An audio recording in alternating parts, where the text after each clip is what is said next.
Okay, I'm very sick. You audience, you and the co-host and the guest are have the honor to deal with a Chrissy who's been throwing up and has a fever. Oh, you get to have fever-induced Chrissy. Oh boy, I can't wait to see how the next 1 to 1.5 hours play out. Hello and welcome everybody to A&Y and fever-riddled, throwing up, water drinking, not sick all frame. there. Keyframe. You could say sick frame. But in sick frame there's no K, and for awkward the K is reserved for keyframe, so crank frame. Crank frame. Crank frame. Wonder about random drivel, and today we apparently have not one but two guests because we have Lio Convoy, represented by his avatar, and the bird, known as... No, it is only the bird. I am a bird supremacist, and I will wipe out all you... Get down here. Well, we hi, off to a Leo. good start. How are you doing? I'm doing all right. Sorry to hear that you're sick, and glad to see you two are still doing this show. I know you've had some interesting people on since I was on last, and I'm kind of upset with myself that I missed some of it, but things have been pretty busy on my end. Hopefully things have been, with the exception of the sickness, okay on you guys' end during all this madness.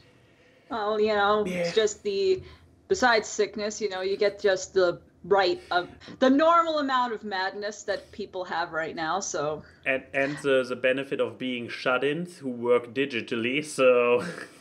Yeah, exactly. I could do that myself. I can't work digitally, unfortunately, because my profession doesn't do that. I'm trying to find a new profession because it doesn't do that. Yeah. But yes, Leo, for people who are new, because we've only had you on once before?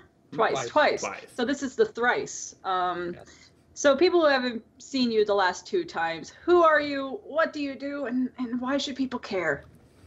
My name is, or screen name rather, is Lio Convoy, and I do a lot of different things. I like art, obviously, but I also like talking about cartoons. I like talking about comics. I like talking about things of yesteryear, and I sometimes delve into the drama of different situations. I tend to focus on things I find to be more important as opposed to petty Johnny is dating Sally behind Jane's back things. I tend to be the bad cop in a lot of situations because for some reason I sound like everybody's dad. As far as why they should care, you're not a tea channel. You're just straight whiskey of a channel. I was told once that if I was a firearm, I'd be a shotgun. Sounds about right. I like to think of a musket because if it's an old enough one, you could have a bayonet so you could stab people after you shoot them. Also true, but no, like that's why whenever I've had some people who have not known me come in and make claims about, you're subtly XYZing things, and everybody else in the room will look at him and say, I don't think Leo could settle anything. He's not capable of it. And I am so bad. If you ever need bad news broken to somebody, do not go to me. I am like the lawful good version of Master Shake from Aqua Teen Hunger Force. I understand that reference. Also, your screen name is pronounced Lio?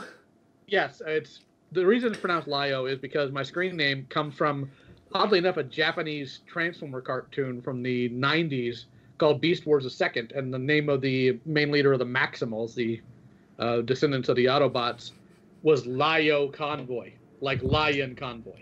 Understood. And Understood. We're still calling you Leo. I just want to say, me and other people have been calling you Leo forever, and I have never been corrected on it until this day. I've gotten to the point where I don't correct it anymore, but I will make fun of certain people when they go on, well, why don't you let us call you Leo? I'm like, well, I mean, in fairness, there's not a single E in that name. If you keep making that mistake, that's on you. That's a good point. Yeah, I mean, it is spelled like lion without an N, and how do you pronounce lion? Lio. Exactly. If it makes you feel any better, Harry Partridge has finally fought through to be able to pronounce my name correctly, so it's all good. How much did you have to pay him to finally get that perfect attempt? I am a proud patron of his, and thankfully I don't think that has anything to do with it. He's just a real fun guy to talk to. I want to meet Harry. Harry, come on our show. I want more animators on the show. Should I put him in the instance, the org? I mean, I can always try talking to him later if you want to. I used to be able to communicate with him a little quicker, but just so we're all aware, my Twitter is currently dead. It's dead because apparently I was evading a permanent suspension, the permanent suspension that was lifted back in August. I'm still not sure what that's about, and I haven't heard. How do you lift a permanent suspension and then be like, "Oh, you're evading it"? That's my point. Yeah, and also the other way around. So if you have a permanent suspension, then that's an expulsion. Yeah, but it's also like, what are you supposed to do? You either have to return and therefore circumvent the suspension, or well, you can. It's such a weird thing to be punished for something that you have no other way of handling except for breaking it. Well, you can do the appeal form, but the appeal I listed was almost 2 months ago, and they haven't responded. And after that, I got banned from Discord twice. Yep. According to their emails for violating the TOS. Which one specifically? Who knows? But all I know is I don't believe that one of the actual people there is named Meowmint, because that's who responded via email. So that's a mess too. So I'm waiting to get banned from the internet altogether. We're seeing how that works. He'll have to communicate through carrier pigeon. Hashtag make the internet a boomer-free zone. That's a long hashtag. Yeah, that's a hashtag a boomer would make. Correct. The only people who make hashtags that long that aren't boomers are the people who do blank is over party. Because is over party is too long for a hashtag anyway, without a front name. Good Lord. Mm-hmm. Anyway, so beside being suspended on every platform known to mankind, if and what else is going on in the life of the Lio Convoy worth noticing and sharing? Well, I just got done doing a video about why people shouldn't go to a convention in the city I live in called Anime Matsuri because of who it's ran by. It's ran by a man who, depending on your personal value system, he's a sex pest and he's also a thief. So I put out a video about that. That's, keep in mind my channel is under 3K subscribers. So this video's reached like over 2K people, and I've got people arguing about it on Twitter and being stupid and how they're arguing about it. They're completely missing the point of the video, but I think it is important, and if I get the chance and time today, I'm supposed to be putting out a video where I slap somebody from the Star Wars community, because that guy's got it coming, and I'm not even a Star Wars fan. What's the definition of sex pest? Okay, let's say, how do I put this? It's somebody who gives you unwanted sexual attention that doesn't cross into the threshold of illegal. Oh, they play in the gray area. Ew. Yeah, this is a man who's married, who has at this point 3 kids, and would often, to business partners, mind you, ask them for naked pictures, or flat out say, if we go to Japan as a group, we're sharing a bed and there's going to be no question about it. That's what's happening. Yummy. Let's move on to the next topic. Yeah, I think I got my definition. The page has been turned. Yeah. So, but yeah. Anything else going on? I'm trying to make sure my art doesn't suck as much, so I need to finish doing some online classes about that. I'm, again, thinking of some serious career changes, because what I'm currently doing, I'm not getting any younger, and I'm tired of destroying myself. I'd rather destroy other people. And it's not like my YouTube channel is going to magically take off anytime soon, because I cover old man things. So other than that, no, not all that much. I mean, that's it's more than the average person has going on. You mean us? Are we really average at this point? No. But yeah, I'm a walking, talking unorthodox, but like not the religion. I know I talked a lot about religion in the pre-show. No, what has been going on in my life? So I got sick. I don't know. my week is fast. I got sick, and I don't know how. I don't know who coughed on what. I don't know who put their hair in a burger or some shit that causes me to get sick, but I got sick. And I can deal with head colds and chest colds. They suck, but and I can deal. The universe needs to stop fucking with my stomach. I have enough problems with my stomach on a normal basis. I have to leave this show like every other week to vomit. I don't need to have a virus come in and be like, hi, you're going to be my new project. But besides, on a happier note, I got back to streaming. I did a little return to streaming. Not drawing streams because I don't have energy. But I've been doing a little bit of gaming. I picked up Battle for Bikini Bottom Rehydrated because that's a game I grew up with that game as a kid. That was one of the first GameCube games I owned. And it was a lot of fun. And it's remastered. And I wanted to see because a lot of people were like, it's not a good remaster. Or rehydrated or whatever they call it. And I've been playing it, and it's been a lot of fun. I've had like an average, I think we had a peak of 45 viewers one night. Either people really like SpongeBob or they really missed me. I'm going to go with the latter just because. Combine that with our original audiences being still on YouTube, not here. Yes. I keep saying you should stream this on YouTube. Why doesn't he? I don't know. It's like you go to streaming for Twitch and then you do YouTube. I don't know. You can always get restream. You can always get restream, so you can stream on YouTube and Twitch at the same time. Yeah, I've got a friend that does that. So. But I am only allowed to do that as long as I am actually not Twitch partnered. Because if you're Twitch partners, you sign an exclusivity You weren't that privy on becoming a Twitch partner anyway, it's so true. This is the reason. Yeah, so sorry, 8-bit, we love you, but YouTube. But no, but we've been playing that at night, and it's been a lot of fun. And man. A grown-up should not be getting so angry at some of those moments in the game. There's this one enemy that shoots like projectiles, and no matter what I do, I always seem to get hit by one. And it pisses me off. And I hate it. I hate it. So there's a couple times where you will hear me just pure anger at a SpongeBob remastered game. So let's see, how far in the video would you say this happened? It's later on. It'll look like I'm in some kind of secret lair thing. Nope, that's not it. I mean, it just started playing. It's at the end. It's like at the end of the video, near the end. Yeah, I'm just collecting stuff, and I get hit by a robot, and it ain't fun. But it's been fun getting back. Oh, that's not it. Yeah, I mean, I do rage at this part because I hate this fucking.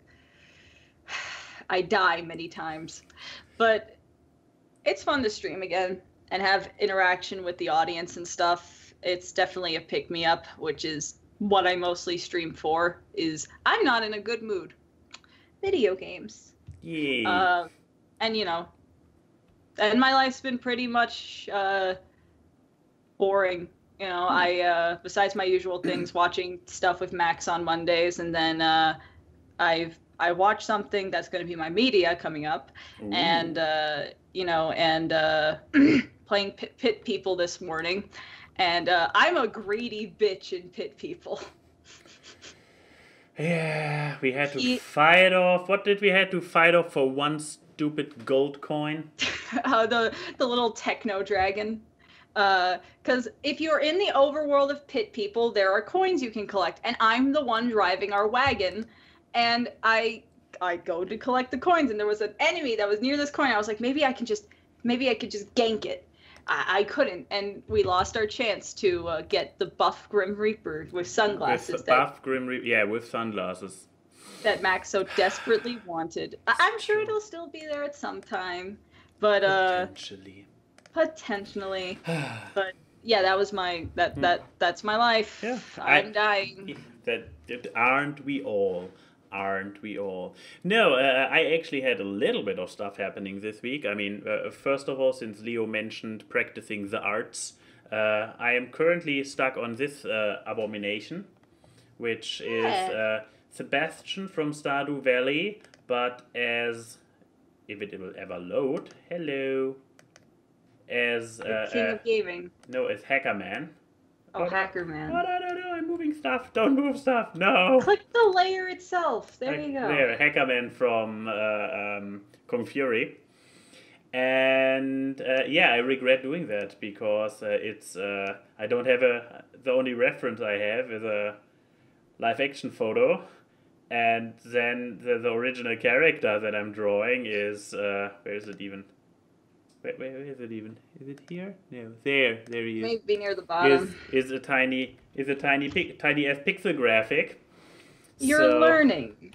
I hate it. I would say I'm not there yet to draw something semi-original with a live-action pose as a reference, and I'm slowly dying over this endeavor, and this will probably take even longer than Gwenpool, which already took forever.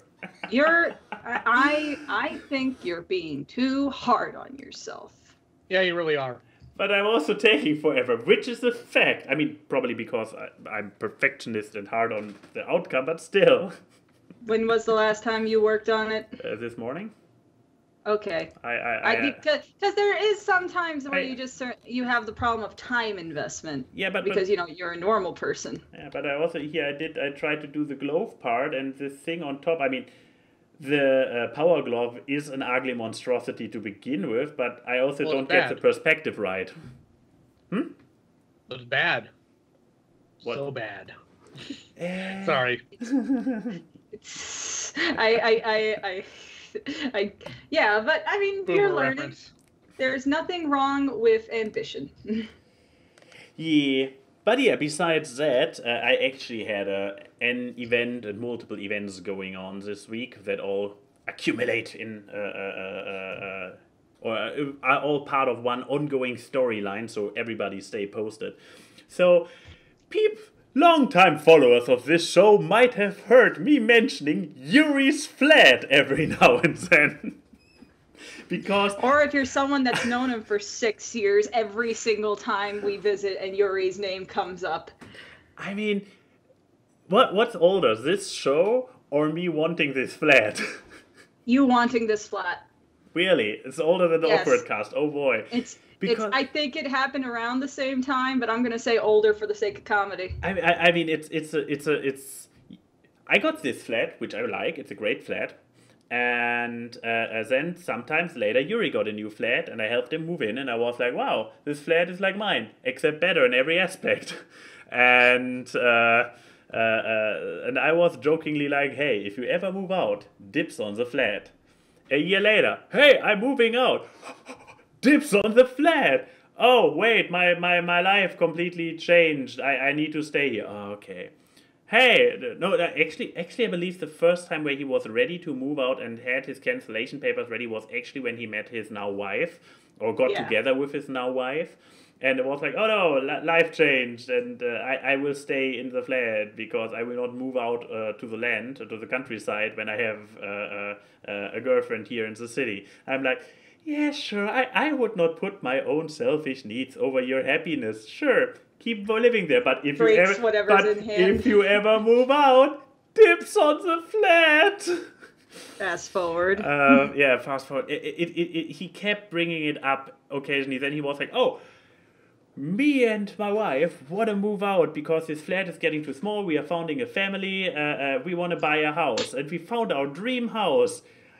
Okie dokie, I'm sending you my application papers. Oh, the thing with the house fell through, and we are now looking, and house market is whirling, it's really, and blah, blah. And you're losing your mind. Exactly. So a few months ago, hey, man, we are moving out. For real this time. We found our house. Are you still interested in the flat? Yes! For 2 years. Yes, I'm still interested in your flat. Okay, I got all the papers. I sent him all the papers. I got the official certification that I have no debts and whatnot from the state and whatnot. And then after I sent him all the stuff, he's like, hey, because of the COVID lockdown, the public offices are kind of closed, and there will be a delay of a few months about this flat. Stop teasing me! Stop doing this to me! I thought we were friends. And then it happened. He quit his license. Not what do you call it? When you live somewhere, the contract, the leasing, his lease. He quit his lease last week, and he officially recommended me as a follow-up tenant. Sent my stuff that I had already sent him months ago, forwarded it, had me CC in the mail. I also chimed in and was like, hey, hi-de-ho, I'm the guy. If you need anything, contact me. And then first there was a little bit of silence, and I by now know what happened in those silent days. So not the landlord, mind you, not the owner of this flat, but the building manager, or the building manager, so not even the landlord, was like, my son should have a nice flat in Berlin.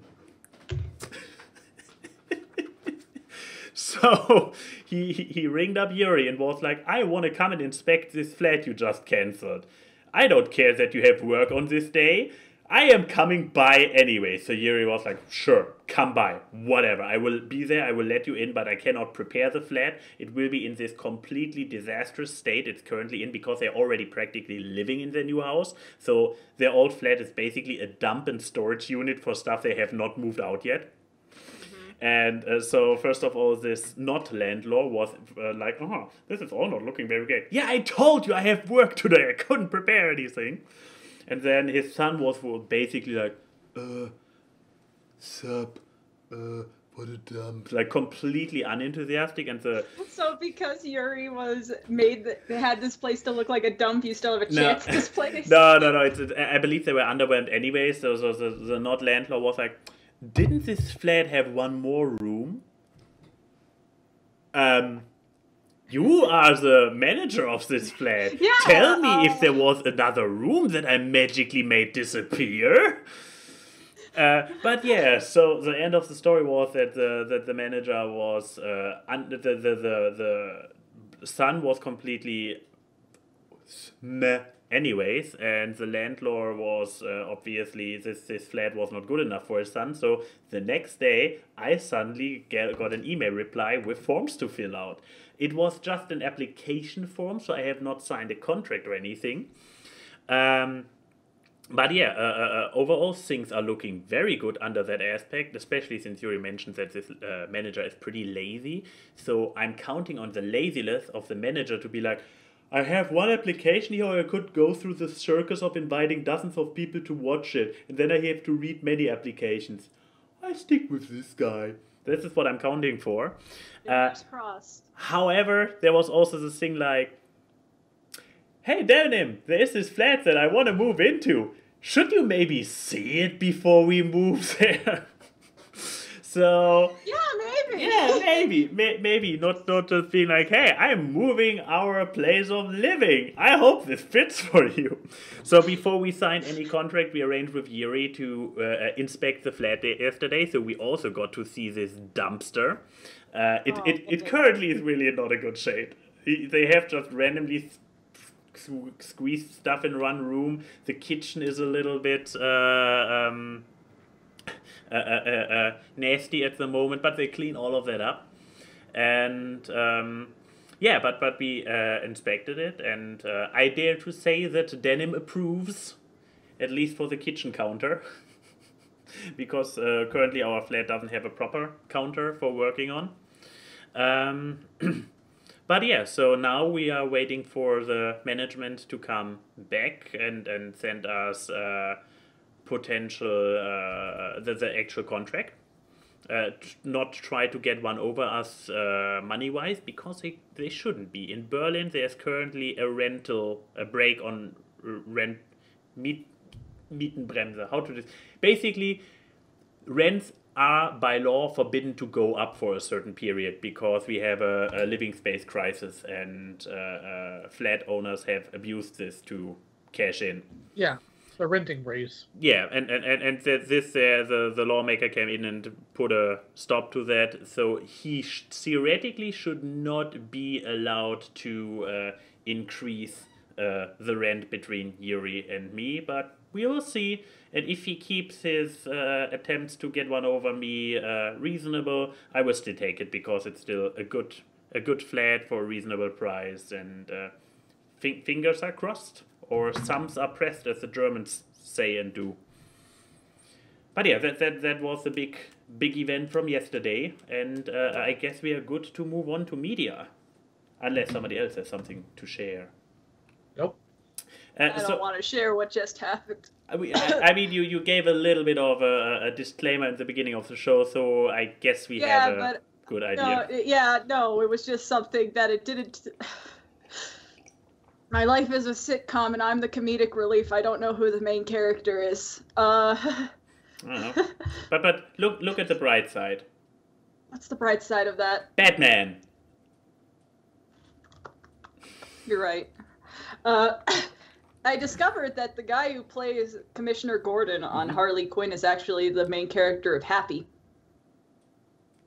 The show Happy. Oh my God! Christopher Maloney, that's his name. This makes this completely destroyed look in Harley Quinn even more fitting, because it really does. Basically his character from Happy. It makes it really fitting for me because I grew up with that actor because he was like the main character of Law and Order. And as a child of a Long Island parent, Law and Order was the only thing that ever played on the damn house after a certain hour. Yeah. And so he was like the main detective. And then he got to be the main character in Happy. And it's just like, is just the same character from Law and Order going through a mental breakdown? And eventually he makes it to Commissioner in Gotham City. Yeah, in Gotham. He transferred from the Special Victims Unit in New York City to the Commissioner of the Gotham City Police Department. And I guess that his daughter in Happy becomes Barbara Gordon. I don't know. I think Happy takes place before that, I would say. Because that's what I'm saying. Okay, grows to be. That's okay. What I'm saying. That's what I'm saying. Yeah. Anyways, but exactly. My media. Oh, your media, okay. I want to go first. Okay. My turn. My show. It's fair. Is it the one tweet you sent us? Oh, no. That was just me laughing at Disney World opening and someone turned the Epcot Center into the coronavirus. Oh, okay. Because I was like, let me get you an image of Close Enough, because I'm going to be talking about Close Enough, the new show on HBO Max. And using the term new with Close Enough is using big quotation marks because... Oh, yeah, I've seen images and whatnot. Okay, let me explain. The history of Close Enough is fascinating, because this was supposed to be a show that aired in 2018. So this show's been in production since 2017. And what happened is that it was supposed to be on this TBS block. Am I frozen? No. You shouldn't be. Okay, no, you were frozen on for me. Okay. But it was supposed to be on this TBS adult block with like a Louis C.K. show called like The Cops or something. And then Louis C.K. got found out to be a scummy person, and they completely dropped the entire block. So Close Enough, completely finished, just didn't have a home for 3 years. And recently they put season 1, or I'm theorizing just part of season 1 on HBO Max, because it was only 8 episodes, which if this was supposed to be a series that aired on TV, they would probably have a normal 23 episode season. But Close Enough is about this couple, the girl in the gray shirt and the guy in the red hoodie and their kid, who are trying their best. According to the trailer. They're trying their best being parents in LA. They're younger parents. They're like in their, I think they said that this guy's character is like 32. So they had their kid when they were like, what, 26? But, and they're roommates who are divorced from each other. who Oh, yeah, no. so like the tan guy and the Asian lady, they were married and they're divorced, so Wait, and but still, okay, yeah. yeah, but they're still roommates with each other. And yeah, it's just their adventures. And if you know the regular show Yeah, the art formula, style is... where well, not just art style, it kind of has the same beats of starts with something normal, like they're going out to get ham they're going out to buy some ham at the grocery store, and it turns into something completely nonsensical and crazy, like this one company is purposely stealing all the ham in LA and are grinding things so they are the only providers of pork in the city. Also, there's stripper clowns coming to kill one of the characters. Let me just say, there is a joke that involves a balloon animal, a penis, and a giraffe that is made me laugh more than I probably should have laughed at a joke like that. But I was so worried about this show because I was worried that the legend status it had around it is a show that you heard nothing from for 3 years, and then suddenly it's there. It was just going to be okay. It was really good. I akin it to season 1 regular show. Season 1, season 2 regular show. Very enjoyable. Very surrealist and very fun. And I kind of like that it is a bit more grounded than regular show. I mean, there's no talking blue jays and raccoons. Or living coffee beans, shooting coffee out of their boobs. I don't watch I don't watch shows without at least one furry character. But I mean, I'm not going to say much on that. That's a spoiler. Oh, but, okay. Now I'm intrigued again. But also, it has probably one of my favorite Weird Al guest appearances in this show. It's great. Another spoiler, I take it.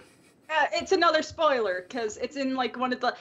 I sincerely think this is not the full season. I think it may be doing a streaming service thing where they dump this first batch, and then they're going to dump another batch come along, because it doesn't make sense that a TV show season that is being put onto a streaming service was made from the get-go with a streaming service amount of episodes. So that's what I'm saying, because it wasn't made for a streaming service. It was made for network television. It definitely has more adult humor than regular show because it's not on Cartoon Network. It was going to be on a station that's mostly watched by adults. But it's not too gross. It's not being adult for the sake of being adult. It just so happens to, I would say it's a PG-13 show at the worst, which is what I would argue regular show was at its best. So, yeah, I do. I will say it is funny hearing Mordecai's voice come out of the dad. So you get to hear your favorite simp once again, audience. But except this guy's not a simp, because he did at least get laid once, because he has a kid. Hey. But this show is super funny. The one thing I thought during the show, though, was, God, why am I relating so much to these 30-year-olds in this show? Has my life accelerated that much? Because you know, they bring up one of the first episodes of the show is them going to a club because the kid's out at a slumber party or something, and they want to act like they're young, and then they realize it's only 9:15 and they're already tired of being at the club, and I'm just kind of like, I mean, you have gone through more stuff than average people, and you are in a stage at a stage in your life where usually people only arrive in their late 20s or early 30s, like being self-employed and self-sufficient and stuff. So it makes sense that you basically are a 30-year-old. I mean, I completely skipped the level where you are like in your college dorm and having your 20s. But yeah. In all ways but physical, I am a 30-year-old. But they went to a club that apparently, if you're over the age of 30, you get killed. And they show it with a guy who has a Red Hot Chili Peppers t-shirt and stuff, who's 35, and it's great. But I recommend this show to people who, if you liked regular show, or if you like the vibe that regular show gave off, and its subsequent like domino blocks, because cartoons around regular show time did radiate regular show and Adventure Time energy. It was a defining cartoon. And if you like the more tamer Adult Swim shows, so like maybe Rick and Morty and Venture Brothers and stuff like that, it also kind of has that vibe. So if you like that, you'll like Close Enough. The people who don't like Close Enough are simply the antithesis of that, because I know a lot of people who don't like regular show. If you don't like stoner comedies and all that kind of stuff, this may not be the choice for you. Fair.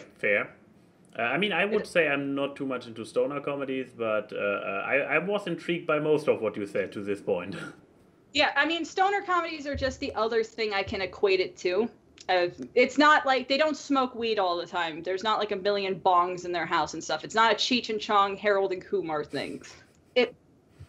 Actually, I would kind of put it with Harold and Kumar simply for like not the stoner part of Harold and Kumar, the ridiculousness of things happening that would happen in Harold and Kumar. I mean, have you ever heard of a straight Neil Patrick Harris? I know, right? His cameo as a straight so pickup guy is so gross. It's so much funnier in hindsight, but that guy Kumar in that movie went on to work with the Obama administration. Think about that. Kumar worked in the White House. Wait, he was also on Dr. House, wasn't he? His character on Dr. House actually got killed to work in the Obama administration. And then he left the Obama administration to make another Harold and Kumar movie. I really hope that this is the same guy, otherwise this would be... No. Okay, in the post-show we are going to go on this detective journey. But I really recommend... Is it worth getting an HBO Max account? No. Okay, fair. But I would argue if you're already on the fence, then that is... Yeah. If you, though I'm personally of the thing, I would not buy a streaming service just for one thing. Because, I really like the Looney Tunes cartoons that are also on HBO Max, because that's an HBO Max exclusive. And I still would say, no, one show is not worth a full fucking subscription, especially since HBO Max is worth a lot more than Disney Plus. Like, not in amount, but in the fact that I think HBO Max is like $14, and, Disney Plus is like $7.99, something like that. But now that you have Close Enough and Looney Tunes cartoons, Infinity Train Season 3 got confirmed and it's going to be an HBO Max exclusive. Thank God. And for all we know, given the whole merger with Warner and Comcast and why certain Cartoon Network things are being put onto HBO Max, we're probably going to get like the next season of Mau Mau is probably going to be an HBO Max exclusive. Knowing them, they may make the next season of Final Space an HBO Max exclusive.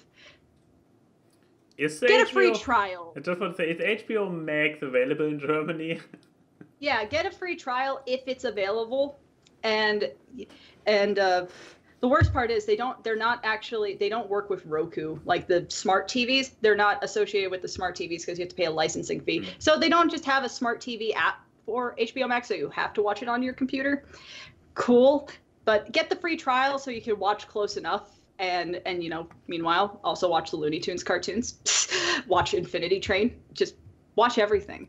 But it's definitely a great show. I recommend it. It gets the Chrissy seal of approval, and not the ironic kind like some things I recommended on this podcast. Steve drinks water. It was John drinks water. How did you need to think for a moment? I thought you were still subscribed and watch him every day. I did. I was just like, wait, it's not Steve. Steve is my dad's name. My dad doesn't drink water. Let's not go into the morbid humor. Leo. No, I mean, he didn't drink water when he was alive either, man. Lio. But yeah, Lio, to give you a little bit more airtime, how about we talk about what you brought for show and tell? I don't know, man. Do we have to? All right. You brought it. What That's like a cheap for either show and tell project and being like, I don't want it bites. Also, what I already like, this seems to be from the animation studio that does Young Justice, isn't it? Yes, Same all animators. the DC movies are for the most part, but this specific movie is an adaptation of the Batman storyline from the early 2000s of Batman Hush, and frankly, the adaptation here is absolute garbage. It's so far departed from the comics because of the foolish decisions that were made in earlier DC films. Because as you know, the majority of them tend to be following a certain timeline. And the problem is Hush's entire payoff, the entire thing with it, is that Riddler isn't Hush. Riddler sets up Hush, and for a while, Batman suspects that Hush is Jason Todd, who at that time was dead. But because of Under the Red Hood, back in the early 2010s, well, now you can't really do the storyline any justice. So they had to alter so much that they just make Batman look completely insane in this entire movie, like he's incapable of any impulse control. And for some reason, I'm not going to worry about spoilers because the movie's garbage. Instead of Hush being Thomas Elliot, I mean, I guess I can turn it on just in case. But instead of Hush being Thomas Elliot, who has a grudge against Bruce because Bruce inherited his family's fortune when he was a child, and that's what Hush was, or Elliot tried to do when he was young, they turn him into Riddler. So Riddler is Hush now, for some asinine reason. So he is. And the conflict between Batman and Catwoman isn't whether or not Batman can trust her. It's that Batman is willing to save people instead of letting them die. So... Where's the conflict there? That's what a superhero's supposed to do. Catwoman just says, well, it's an impulsion. You can't control it, and you can't help that, so I'm not going to be your girlfriend anymore. Wait, they were officially dating at the beginning of the movie? Yes. Okay. Stupid. Do you rather want to talk about the comic? I would rather talk about the comic as a whole, but like I need to... Here's the thing. The DC movies, generally while entertaining, they made a lot of really poor decisions early on, and that's why you have a lot of problems. Number one, for some reason, instead of going chronologically and adapting the best stories overall, they did a few at the beginning, and then they jumped into trying to adapt a bunch of stuff from New 52 because they wanted to be current. We gotta back our New 52 decision, and that fell out the window too because by the time they got to like their fourth film, New 52's been over for a couple years. So with Batman and Superman, they started, of course, with Superman Doomed, or Superman Doom, which is a retelling, a truncation of the Superman death storyline. That was bad. They did Batman, Superman, Public Enemy. That was fine. Then they followed it with Supergirl, which was a terrible adaptation. The gentleman who did Darkseid's voice he could not emote. And then from there, you could have done a lot of things, even without doing that. The timeline they should have gone down this with, if they really wanted to do decent Batman stories, they could have easily started with Year One, which I personally think they should have done, or they could even done Dark Knight Returns, and then gone to Year One, which they initially did, and then from there you go to Long Halloween, then you go to Death in the Family, then you go to Lonely Place of Dying, and then you can go to Hush. But you have other hurdles that you have to cross first. And that's not even mentioning other stories in there like that you could have gone to, like the Judas Contract that they got to far later on in the series. They could have done this a lot of good. They could have really sold these as a good series of movies, leading down some of the best stories of Batman or the DC universe in general. But they didn't. I mean, what they've done to Hush is no different than what they did to Killing Joke. They just made an absolute clownery at some of the best writing at the time. It's an absolute joke. And it's not even a funny one. It's a bad joke. It's like a joke your uncle tells you that's extremely racist, but nobody wants to correct him because he's senile and he's going to die soon. Just really bad. So like Killing Joke, did they add unnecessary things to it? Like, because, one of the biggest complaints with the Killing Joke movie was they added the entire Barbara thing in the beginning. So did they add stuff that wasn't in the original comic? They did. They added Thomas Elliot actually dying, because in the comic his death was going to be staged to where Batman would come to very end of almost killing Joker, or maybe even succeeding in doing so, because he was framed for Thomas Elliot's death. Keep in mind, Thomas Elliot and Bruce have been friends since childhood. And in this movie, he's just dead. He's flat out dead. So now, if you want further storylines, you can't do Heart of Hush, which was a really good storyline. You can't do anything during the disappearance of Bruce Wayne after the final crisis, him falling through time thing. Why? There's nobody to take Bruce's place anymore that has any actual stake. Because at one point, Hush had changed his face to look like Bruce Wayne because he had this convoluted idea about taking over the Wayne fortune because, you know, villains are crazy like that. They completely neutered themselves to do storytelling. So what do they do now? Now they wipe the board, and they do it in the most asinine way possible. Darkseid War was a complete mess of a story that got every single character that anybody ever loved, that even characters that were just introduced completely killed on screen for the sake of, well, we need to clear the board, so let's kill everybody. Let's make it as edgy as possible. We're really good writers. No, you're not good writers. You're trash raccoons. We got some of this good Lio anger. Trash raccoon seems kind of redundant. It's just... Okay, sorry. Writing raccoon, because they sift through the garbage of better people and produce worse things. There we go. There we go. If you're going to insult people, you should be better at your linguistics than what you're accusing them of being. Can't I just threaten them with violence? No, not on our cast. And I mean, it's also logistically tricky. You need to first find out where they are, travel there, while Corona, pay the gas money. It's kind of baseball bats are expensive. Let me email my punches. Social distance punches. Exactly. They're just you just put one of those Hulk gloves onto like a really long stick and just go.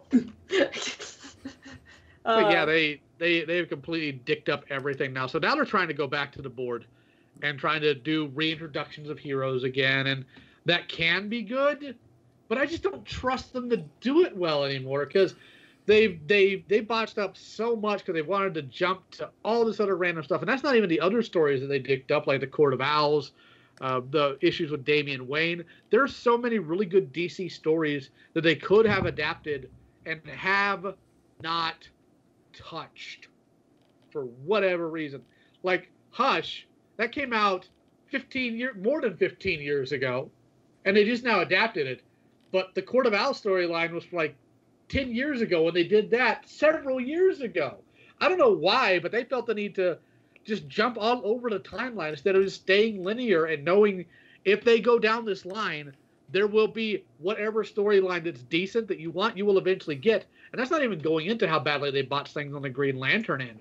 The DC universe is so intricate and detailed with so many crises and, you know, rebirths and all this stuff. They really could have done really well with it, but instead they just hopscotch all over everything and make a complete mess of it. Oh, DC. You drunk uncle. It's true. Yeah, but here's the weird thing, because when I originally picked up some of the DCAU movies, I was even under the strong impression that they did not follow a chronological timeline, because I believe they retold the Hal Jordan story, how he became Green Lantern, in 3 different movies. And it was like, okay, that was redundant, because I went in assuming there were an ongoing chronological order and got confused by the fact that it wasn't. So, but apparently at some point they switched over to, okay, now they are all in one continuity. Yes, that was after Justice League War.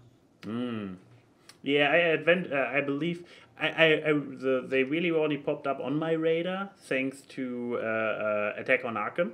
Then I found out, hey, there's more, and I believe I caught up to all of them at this point, but then I lost track of them again.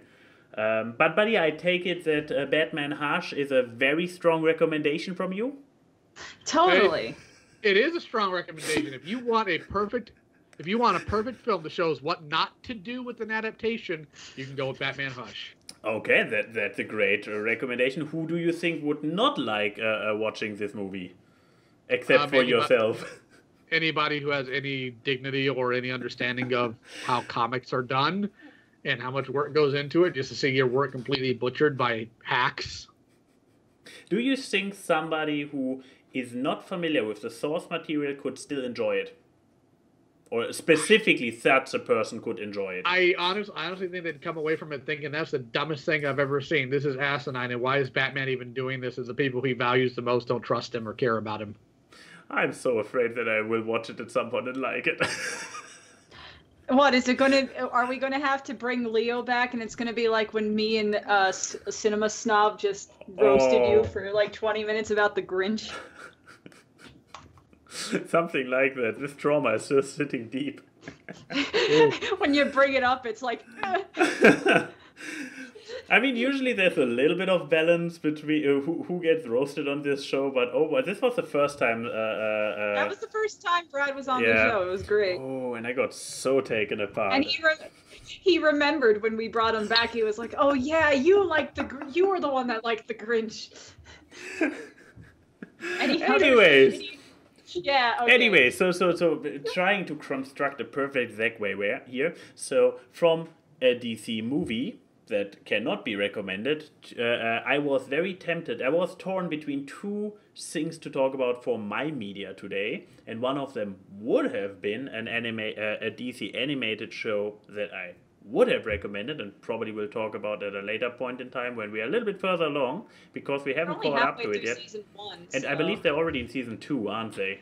Yeah, they're already done finished with season 2. Yeah, they finished season 2. So yeah, it would be a little bit stupid to now talk about a show while we only have watched a quarter of what's currently available.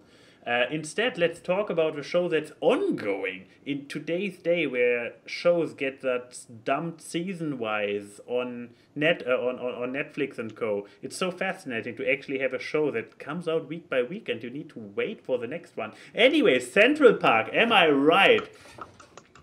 So you can probably tell on this person's reaction up there, who forced me at gunpoint to watch this show. How do I force you at gunpoint? You're across the ocean. Wait, did I do It's a very good gun. Hey, this is the same studio that does Bob's Burgers, isn't it? Did I grab one of these? Or one of these? Oh my god. I have a lot of fun in Discord calls with this. Oh wait. Well, if you take out your gun, I just disappear. Poof. Whenever I get in Discord calls, everybody gets quiet and wonders who's in trouble. Get back here. Boop. But yeah, as you identified correctly, this is by the people who made Bob's Burgers. Very recognizable art style indeed. However, in difference to Bob's Burger, yes, I watched a few episodes, I would know. This show is a musical show. As in, like a musical, with a lot of songs every now and then in the story, but on an absolute regular basis throughout this entire show. I believe the thing is that all the main actors are all singers, right? Except for the wife, who turns out to be a singer, surprisingly. Yeah, like this is Catherine Hahn's first real singing role, and Stanley Tucci is not a singer, and watching the show that he's not a singer, but. Yeah, like the fat character is Josh Gad from Book of Mormon. The dad is Leslie Odom Jr. from Hamilton. The assistant to Stanley Tucci's character is also an actor from Hamilton. Then you got the boy is Sebastian in the Broadway version of Little Mermaid, and then you got Kristen Bell playing Molly, who's Anna in Frozen. Well, for now, because for now, that's not here nor there. Let's not go there.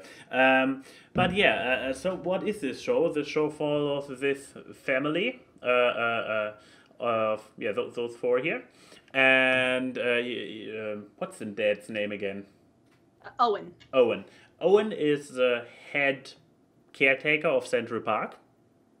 he had Manager. a manager. Yeah, he's a park manager. His wife is a journalist, and we are following their struggle. And there's actually an ongoing storyline for it's not just episodic. There is this thing about this grumpy old lady down here, Bitsy, voiced by what was it? You just said Stanley Tucci. Yeah, by Stanley Tucci, and what was even in the first, so tiny, it's more setup than spoiler. In the first episode, she develops a grudge against Central Park and decides to basically buy it and destroy it and turn it into a giant immobilia project. Landscaping project. Yeah, basically her whole plan, spoilers, is to slowly ruin Central Park, and so it loses funding, so she can buy the plot of land and then put like condominiums and stores and basically make a Times Square in the area that Central Park is, which, fun fact, you can't do that. Not in real life. But she is trying. She is trying. But yeah. But yeah, so that's basically the setup. You follow those characters around. They all have their own little storylines going on. I mean, Owen is probably the easiest one because he just wants to see Central Park do well. His wife Paige wants to have a breakthrough as a journalist, so she actually has ambition. She wants to get somewhere while he is very stationary. And the kids also go through their usual kid stuff with the girl starting out with a crush, but then moving on and developing other interests. And actually story relevant, not visible in this picture thanks to the cropping of my framework here. Maybe I can make it... There's a dog! See, there's a dog hidden in this picture. Oh, yeah, Champagne. So... a lot of the story is also about the friendship between the son and Champagne, who is the dog of the gritty old lady. So I'm not sure where this is going. Once again, it's an ongoing show, but in the first episode, once again, set up. There's a whole musical number saying everyone's ambitions. And I believe Owen's ambition really is just having a good... Owen's ambition is to just enjoy and have people like the park. Paige is to get the reporting. Yeah. Cole is the dog. Molly is boys and being a teenager. Helen is to wait till Bitsy dies and inherit the whole fortune. Yep. Helen's my favorite character on this show. Just because she gets to do rap numbers. Well, just because I love assholes. But yeah, so it's the dynamic is more about, well, it's nothing supernatural or whatever. It's like probably similar to Bob's Burger, but Bob's Burger was really centered around this random family of people who own a burger place, while this one is still about a family, but with a little bit of higher stakes, with the evil lady who wants to destroy all of Central Park. Mm-hmm. Then, of course, there is an aspect about the musicals that is either a big selling point or the point that turns people off really hard, because if you can absolutely not deal with musicals, then you will not enjoy this show. There are 4 songs per episode. They made that a big deal. They begged to have 4 songs an episode.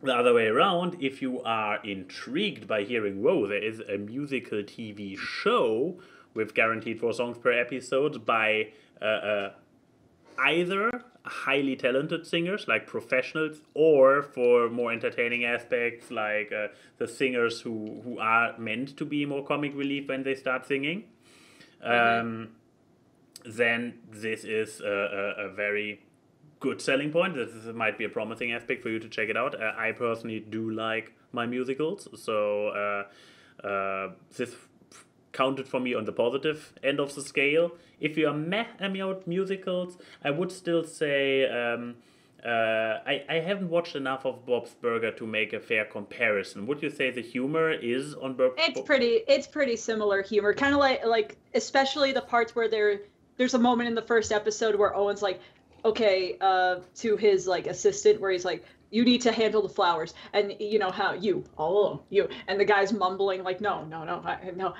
like that mumbling reply kind of thing. That's very Bob's Burgers humor, like when they kind of just go into normal talking tone, just being like, oh, Fred Durst, when did you meet him? Oh, it was at a Barnes and Noble kind of thing. So that it's defo Bob's Burger humor, but with music. Exactly. So if you're neutral, if you're completely neutral about the musical aspect of it, but you like the humor of Bob's Burger, then I would still say give it a try. However, it is officially on Apple TV, right?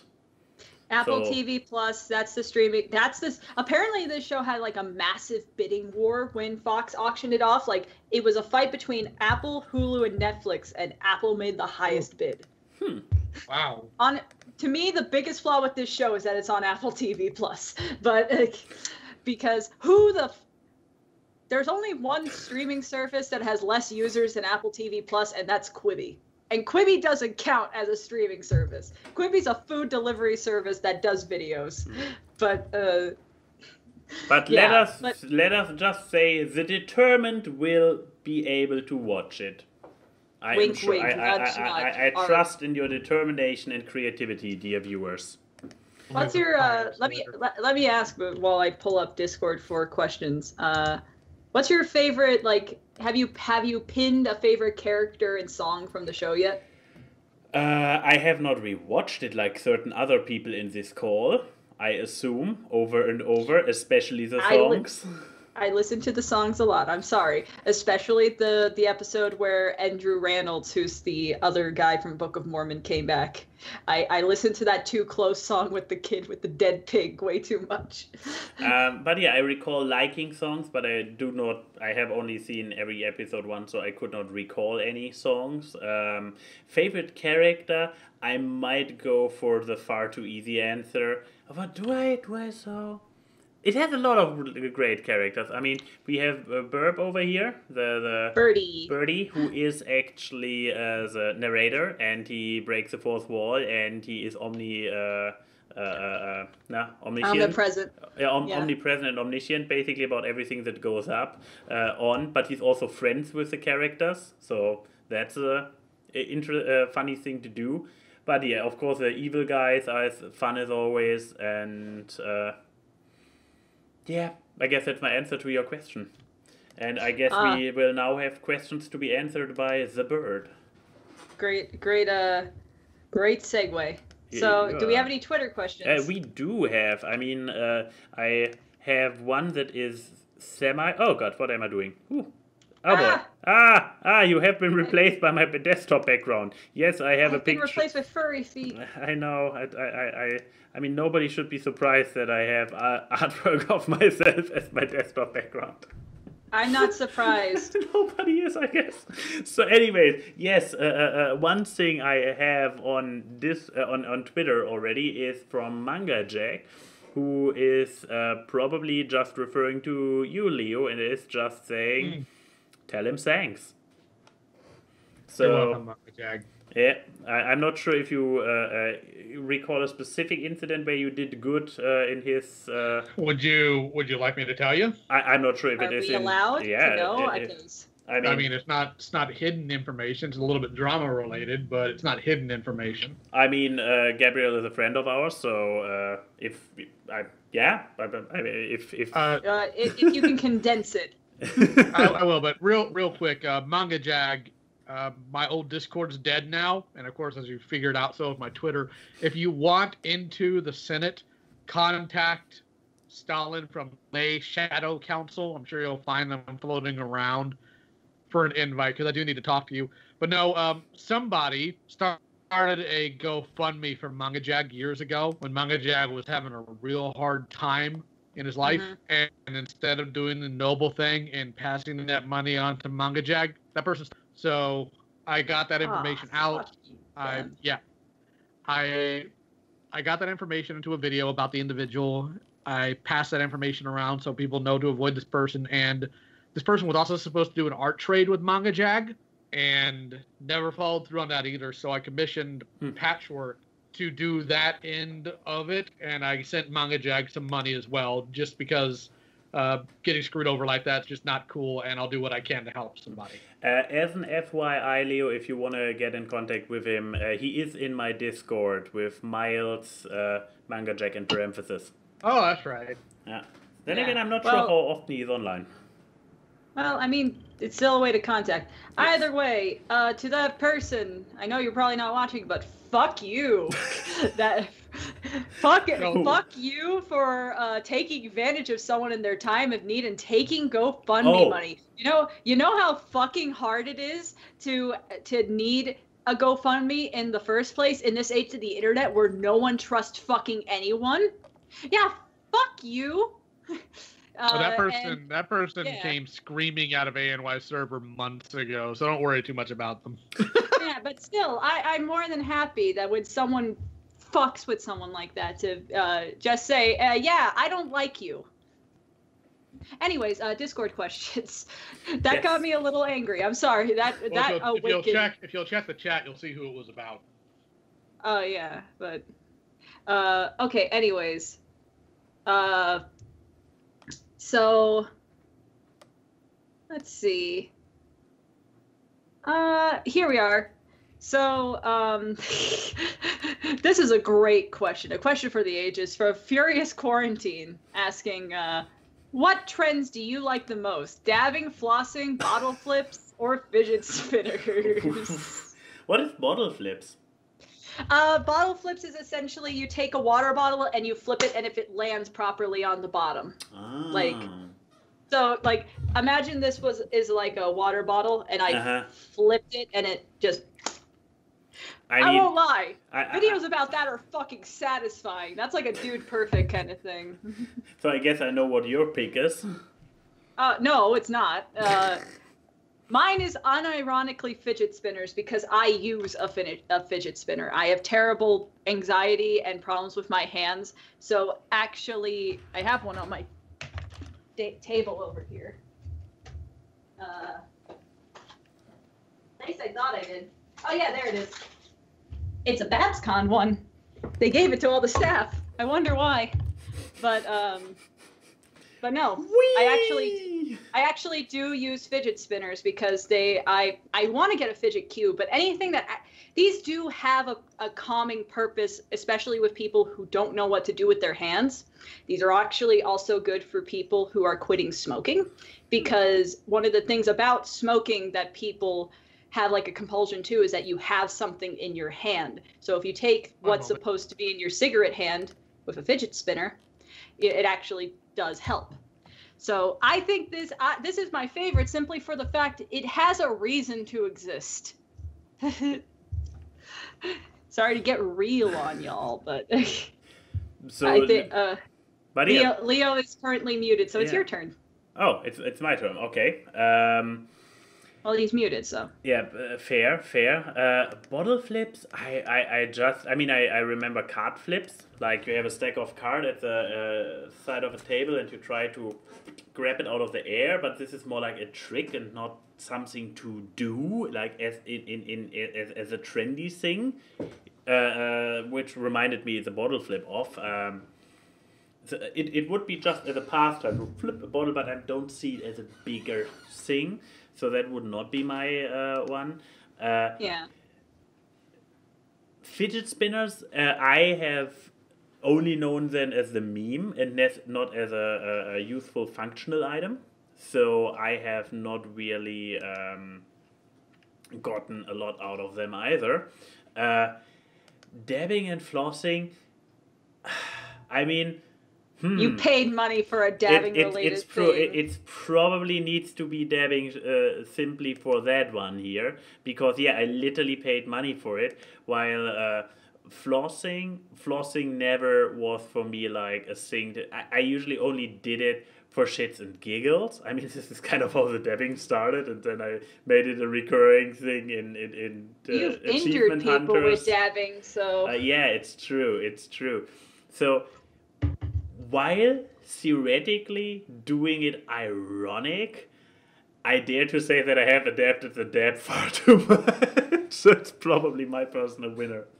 So I So yeah, I guess we have the dab for Max and the fidget spinner for Chrissy. It's true. But what about the Leo? I hate friends so Oh. much. Okay, well, if you had to delete all of them except one, which is the one that gets to live? Dabbing, flossing, bottle flips, fidget spinners. Bottle flip gets to live. Okay, why does bottle flipping get to live? Because dabbing makes me want to break somebody in half. Uh-oh. Flossing is something children do, so I guess it doesn't bother me too much. But kids have short attention spans, so they'll wear themselves out on that later. What was the third one? The one that after fidget bottle spinner. flips was fidget sorry. spinners. Fidget spinners was the last one. I just use those for the cats, and they get very bored with them very quickly, so I don't have a purpose for that. Bottle flipping at least requires some form of skill to do properly. So I will give it to that. Only due to the fact that it takes some level of skill and nothing more. Excuse me, I just have to say, since Keyframe just reminded me of it, Lio, you are kind of wrong there, because dabbing also requires skill because people can get injured.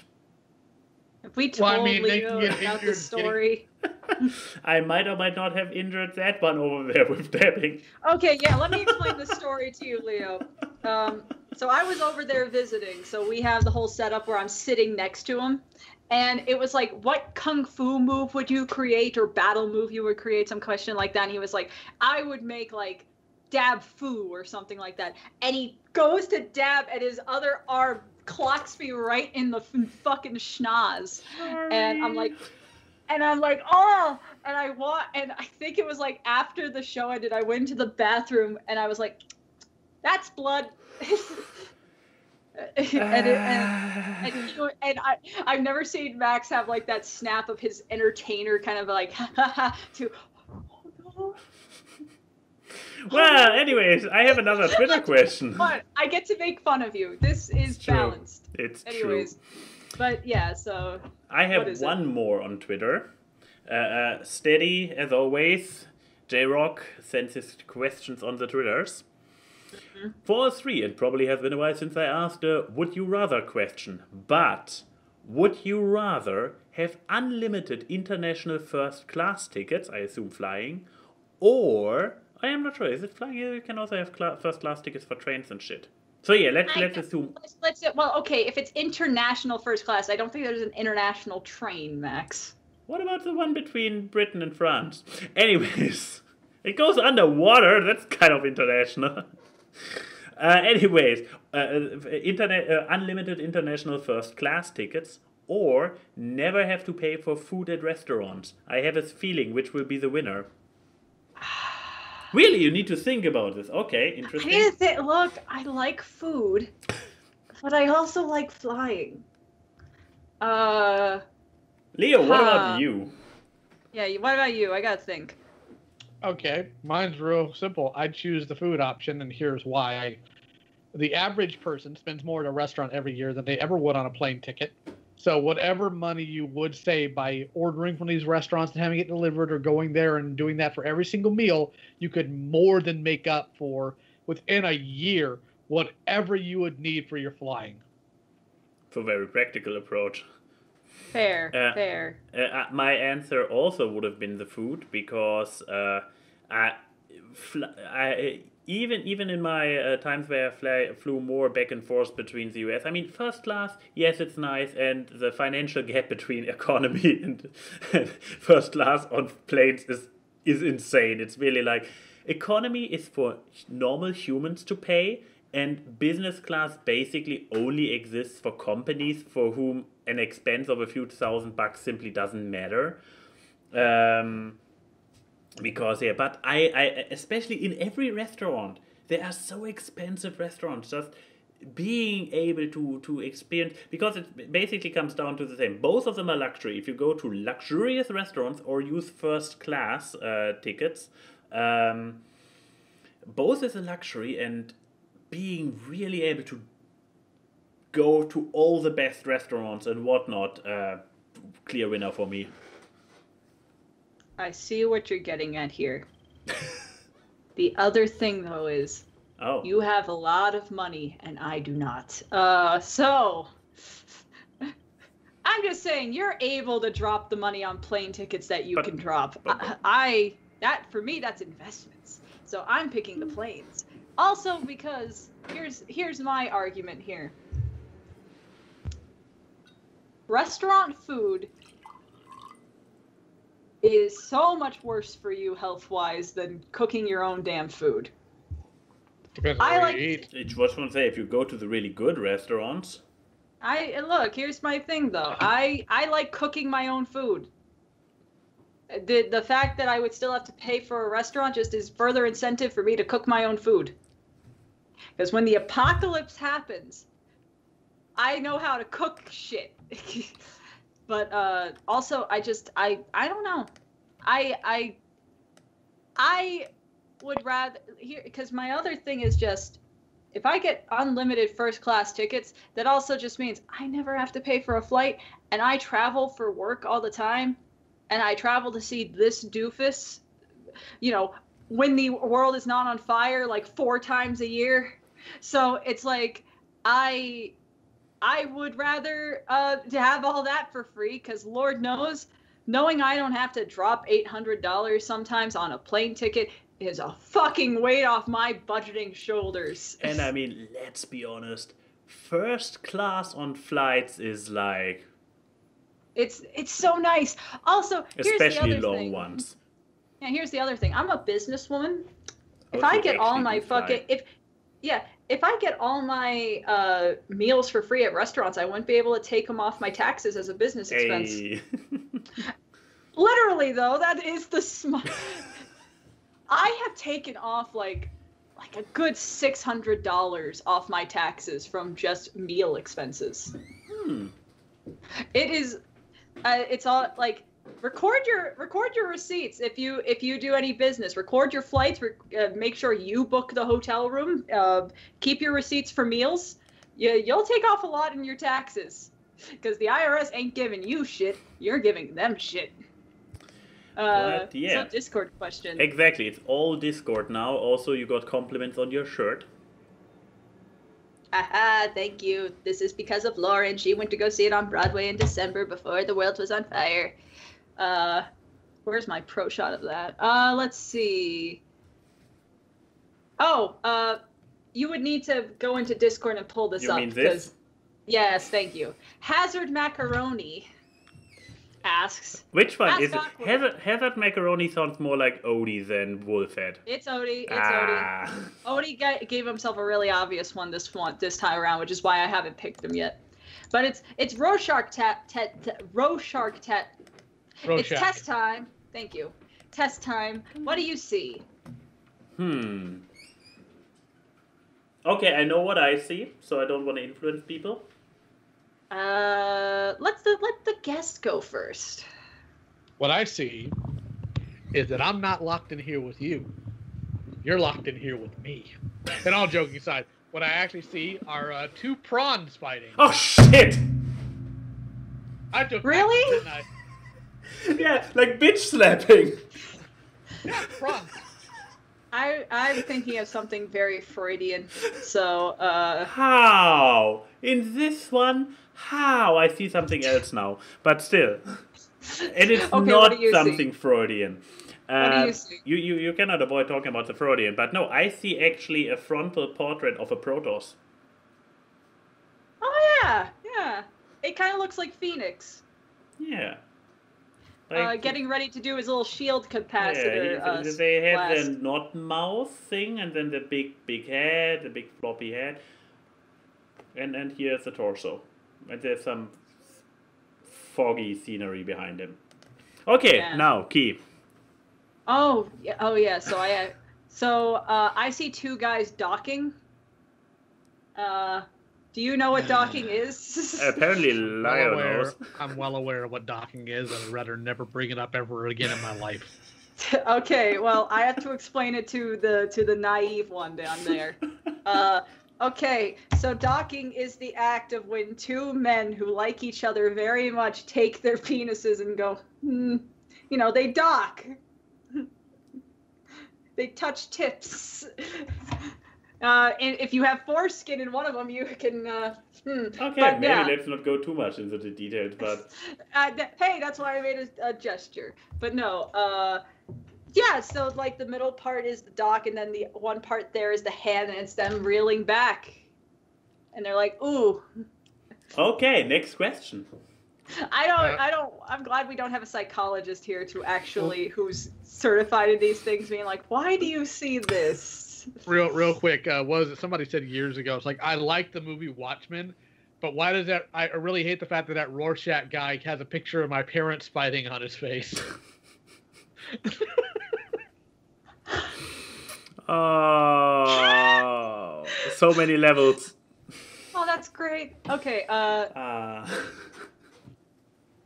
Let's see. Wolfhead. Where's Wolfhead? Okay, Wolfhead. No, Wolfhead. Please asks. Okay, Leo, you have a reputation of being aggressive and confrontational, and I guess we will work this out to be all of us. What is one of the most aggressive and confrontational moments you've ever had?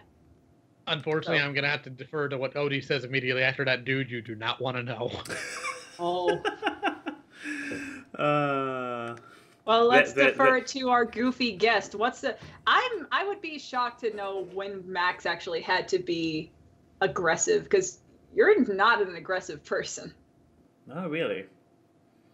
I have more been in like teenage and early 20s when I hadn't found my inner. Did you break someone's arm though? This was more out of a reflex.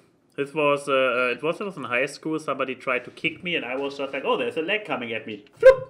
Leg up. Guy twirls around. Bomb on his own arm. Broken arm. So I didn't even get in a lot of issues with the teachers. They were also like, "Yeah, okay, that was not great," but they also like, "Yeah, that was kind of self-defense. You are both idiots," kind of. It's like Connie in that one episode of Steven Universe where a kid bumps her and she has like that reflex to flip him over her shoulder. But have I ever really flipped my shit? Especially in recent years where it was not just like angry kid going all like wee. I know you got angry on my behalf, like with one dumbass YouTuber guy. Like. Oh, where I went psychoterror on him until he basically. Oh man. Yeah, I'm not gonna go into that story if you don't want to. No but problem. That was the one time I look back at that and I'm like, oh shit. Yeah, I believe some of our friends were like, oh, I don't want to get on your bad side. Yeah, because at this point I was off Twitter, because all this stuff, and I only saw the YouTube stuff, and I was like, huh. Yeah. Nice. But yeah, unlike Leo, who is more like the in-your-face confrontational, I'm more the like the coming back in. Probably more of the creepy intimidation rather than the aggressive, like, take it down, boy. Mm-hmm. This was my Lio impression, brought to you by Batman. Well, given his media, do we really want it to be by Batman? Hush. But, I'm trying hey.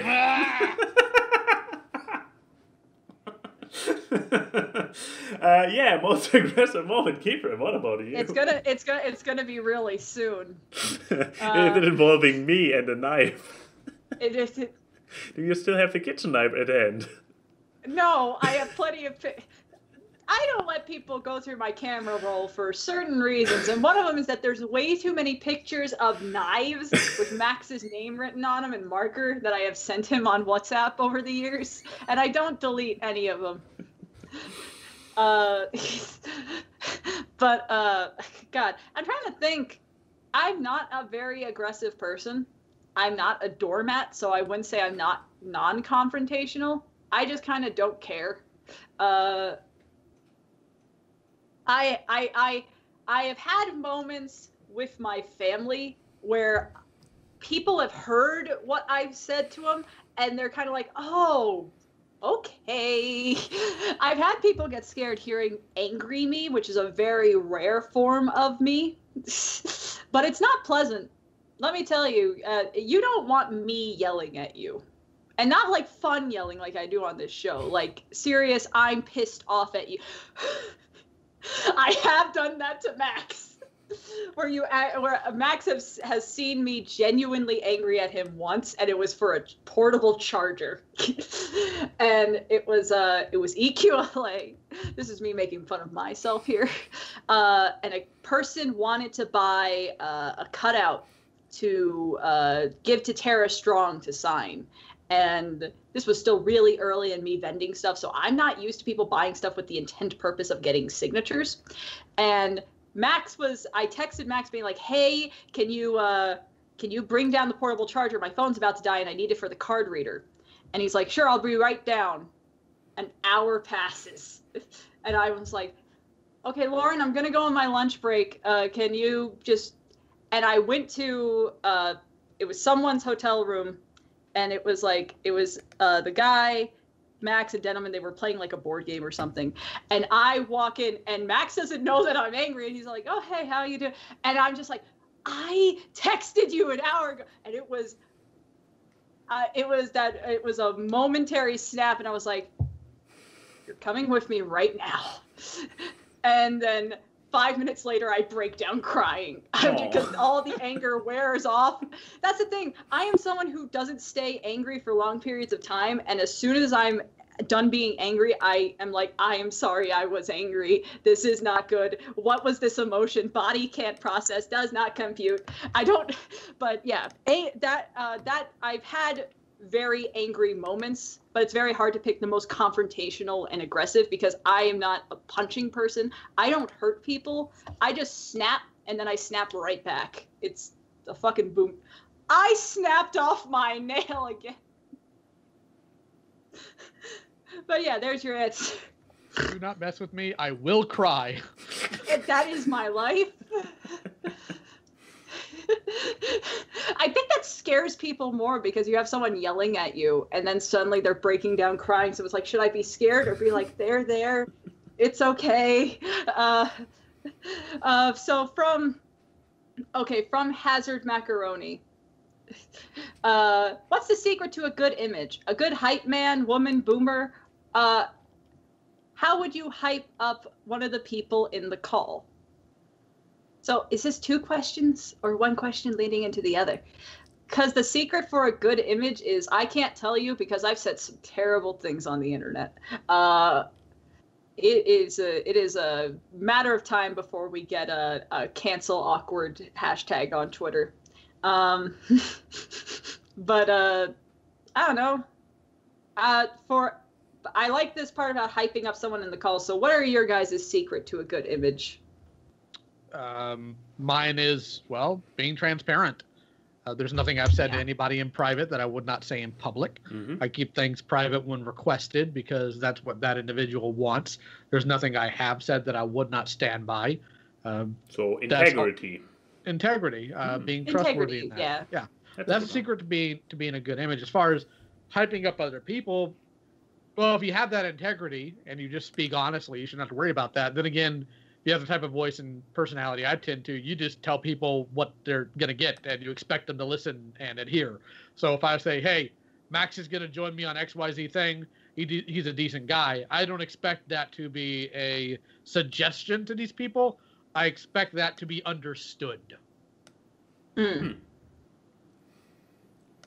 Okay, what about you, Max? Yeah, I mean, I would also agree on the integrity part, but I mean, you can have integrity, but still be not have a good image, depending on what you are on what you have integrity.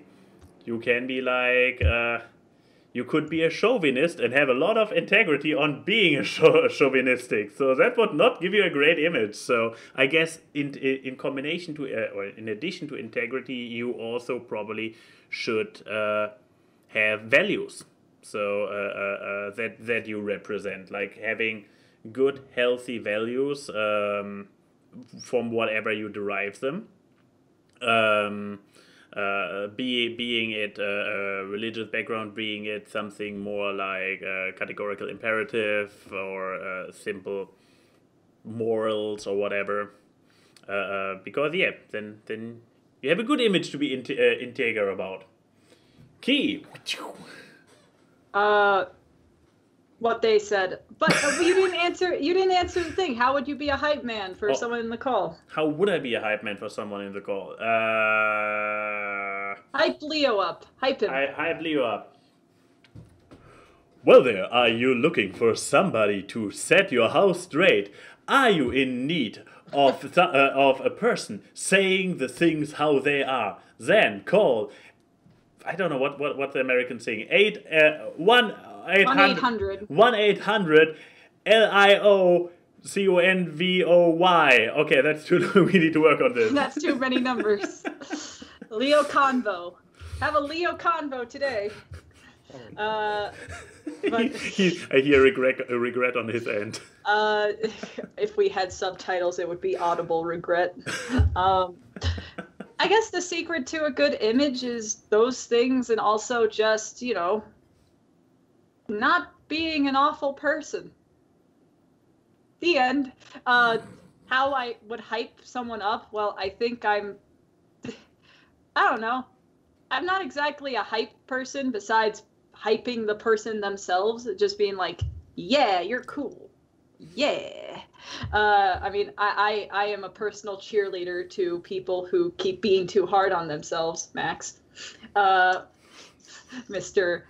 John. But okay, let me hype up. Let me hype Leo up, because he hasn't been hyped up yet.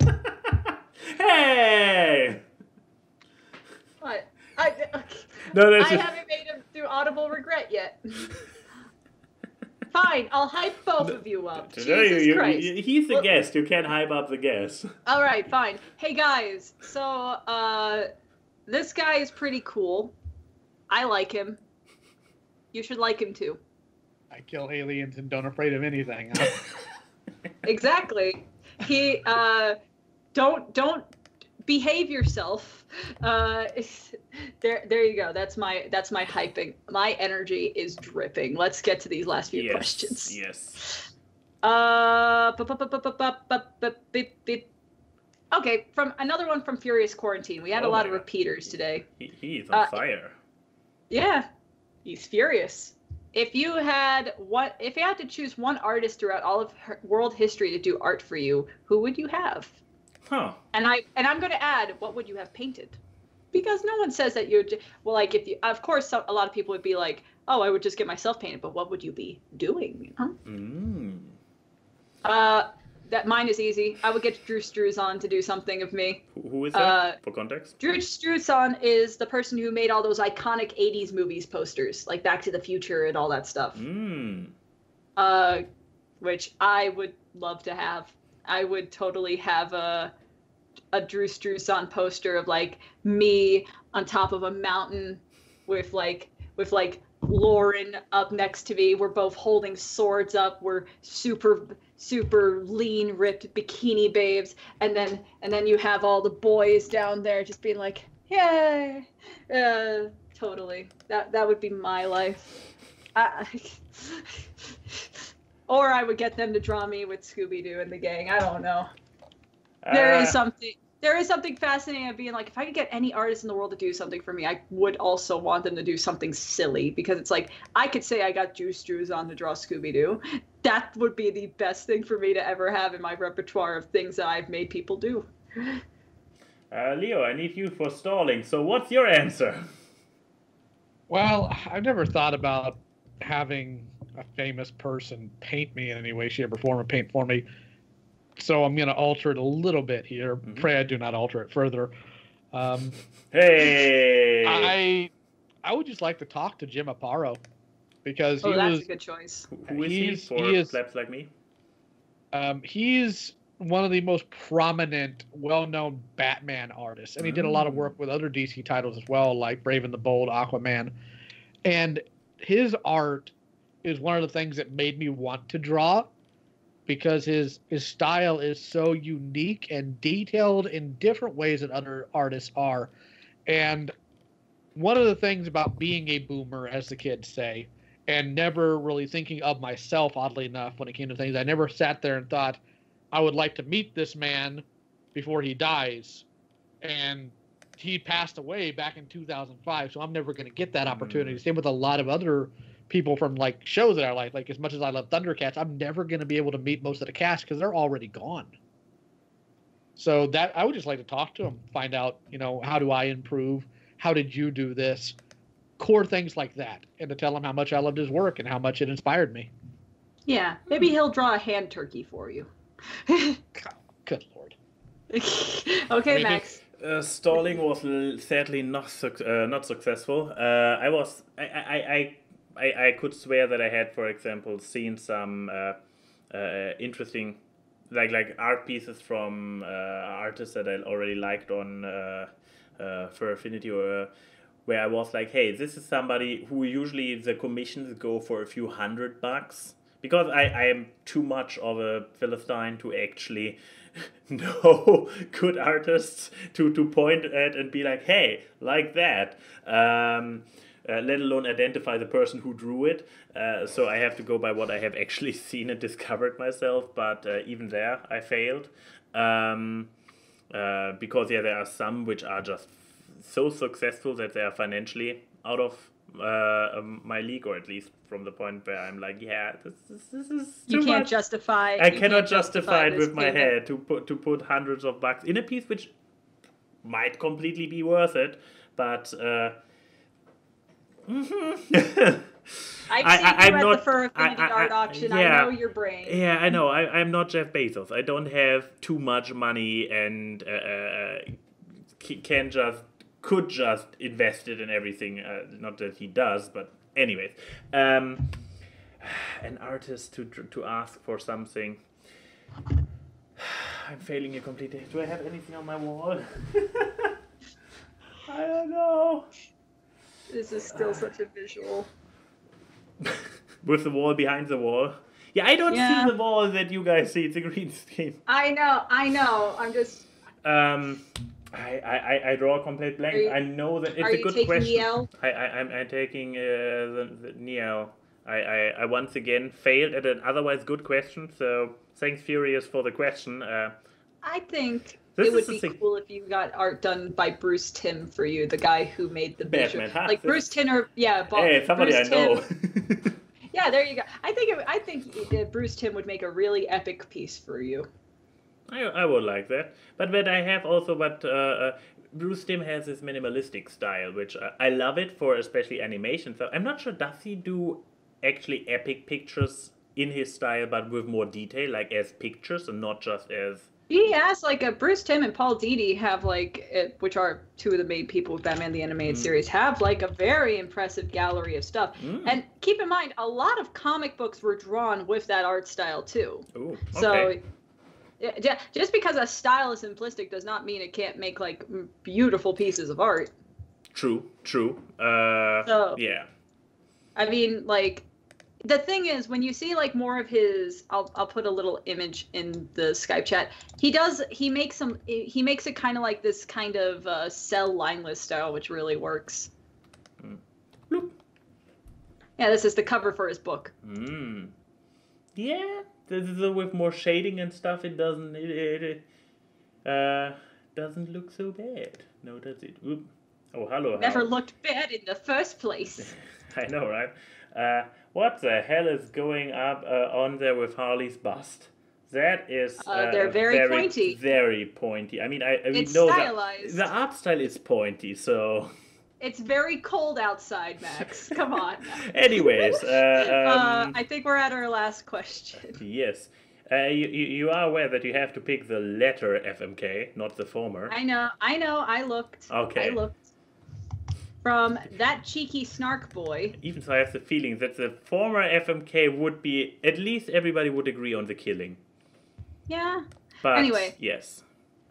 It's summertime, and you know what that means? We got to eat our favorite and tasty Our favorite and tasty treat within our cool room or on a nice sunny day at the beach. Ha! Now where I am, they're closed. Ice cream.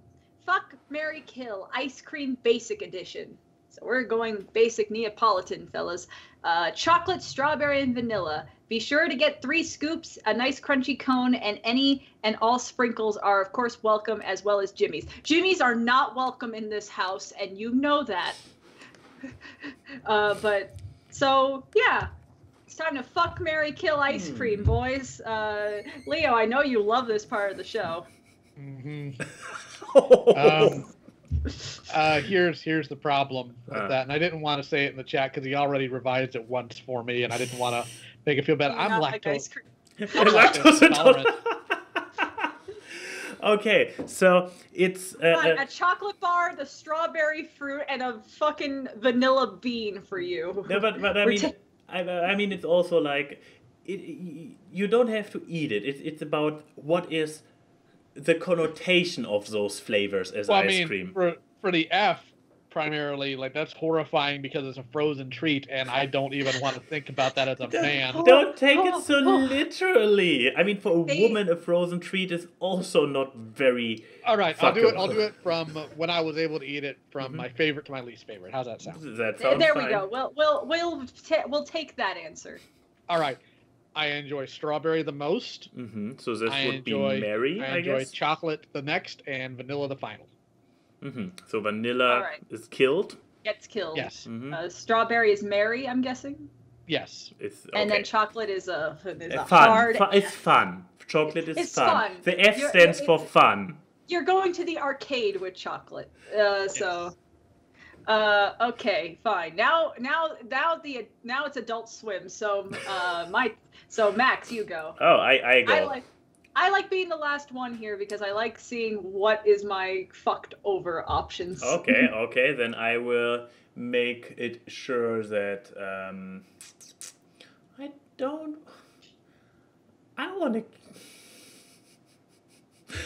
want to have vanilla in bed nor in berry.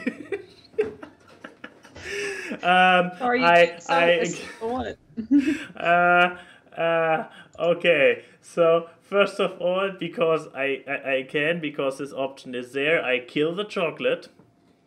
Okay. Because I'm just not so into chocolate. It's just this kind of I like a fruity sweet like strawberry, and I like. But the chocolatey sweet, even though it originally also comes from fruit, never mind. It's a form of sweet that I'm not too fond of, so I kill it. Obviously, if you're not fond of something, you murder it horribly. This has worked throughout human history. What do I do with it? Oh wait, now I probably have already locked myself in if I want to have an answer completely different from Leo, so I guess I then take the strawberry to bed, because strawberry is actually, this is true fact by the way, known for having an insanely unique taste to it, why everybody can recognize the taste of strawberries, why other tastes might confuse people if they're not put to the extreme. Strawberries are extremely unique and characteristic, and that sounds like something special to enjoy. So you want that unique experience. Yeah, but if you think about it, this is something you want to have it as a unique experience at some point, but you would not want, but if you have strawberry every day, it uses its special. But what is associated with the baseline of good? Vanilla. So I marry vanilla. I like how when you get to your explanations, it's like a fucking Shark Tank episode of you. It just sounds like the crazy person in the square again. Okay, so this leaves me with whatever the last option was. So that means I have to marry chocolate? I believe so, yes. Not the worst thing in the world. I'm not a huge fan of chocolate either. I'm more of a fruit person, and I don't like where this is going because I realize what I have to kill. You're welcome. But yeah, so I'm going to marry chocolate. I mean, it's a very rich flavor, so I'm going to be living a great life. Hey, you managed to get your gold digger answer in there. I'm so proud of you. Are you? For the gold digger answer every time. Oh, thank you, hun. But no, then I guess I'm killing Strawberry. Because? Sadly. Because you told me to. You could just repeat one of our answers. You don't have to be unique and special. You could just run with the flow. You could give up your individuality. I'm not vanilla. Okay. But you're going to fuck it. Vanilla bean. Look at these spots. No, no, I'm gonna kill Strawberry because she cheated on me, the bitch. She got married to Lio, and she fucked you. I thought we had something special. So I was that kid in Cloudy with a Chance of Meatballs who goes Strawberry is my favorite. Like, so I'm gonna kill her out of just. Why did I make her a she? I'm gonna kill him out of just pure like, how dare you, don't do that shit to me. I mean, Leo and I are both straight men, so it makes sense that Strawberry in this scenario is female. Yeah, so okay, so there you go. In this weird hypothetical where I'm apparently dating a strawberry woman. Fan artist, get on it. Please don't. I know some of you people have way too much money and will commission people for the sake of Wolfhead. I see you. But no, and I guess I'm hopping on that vanilla dick. So I have heard you prefer your sex vanilla. No. I hate the pun. I hate the falsehood of that. And I don't know which one of those two I hate more. I have to come up with a reason. Okay, so I'm gonna... Okay, fine. Here's the thing. Just because one person in the partnership is vanilla, here's the great thing about vanilla. You can mix vanilla with so many things. You can make a fucking vanilla swirl.